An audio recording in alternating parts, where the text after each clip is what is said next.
অনেকে কোরবানি করার ঝামেলা এড়ানোর জন্য অনলাইনে কোরবানি পশু বুকিং দেন। এজেন্সি কোরবানি সম্পন্ন করে গোশত প্রসেস করে বুকিংকারীর বাসায় পাঠান। এভাবে কোরবানি করা জায়েজ হবে কিনা?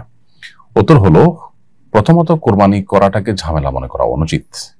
কোরবানি করতে গিয়ে যে কষ্ট হয়, পশু কেনা, পশু জবাই করা, প্রসেস করা, এগুলোর কারণে আমরা আল্লাহর কাছে সওয়াব লাভ করব, এটি আমাদের মাথায় থাকা উচিত। এবং এই কষ্টটুকু অন্তত যদি সহ্য করতে না পারি, তাহলে সেক্ষেত্রে আমি কোরবানির মর্মটাই আসলে বুঝে করতে পারলাম না। এরপরও যদি কারোর জন্য এটা কষ্টকর হয়, কোনো কারণে তার জন্য এটা অসম্ভব পর্যায়ের হয়, অথবা তার জন্য সুযোগ না থাকে, অথবা কোনো কারণে তিনি নিজে না করে অন্য কাউকে দিতে চান, তো শরিয়া দৃষ্টিকোণ থেকে সেটা জায়েজ আছে। নিজে করাটা উত্তম।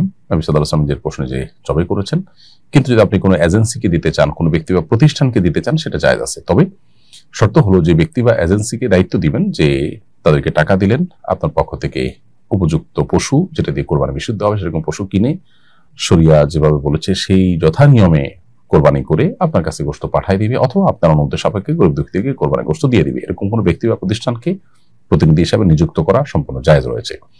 যদি আপনার আস্থা না থাকে, বিশেষ করে আশঙ্কা থাকে যে তারা হেরফের করতে পারে বা যথাযথভাবে করতে নাও পারে, তাহলে সেই জায়গাতে আপনার জন্য টাকা দেওয়া জায়েজ নয়।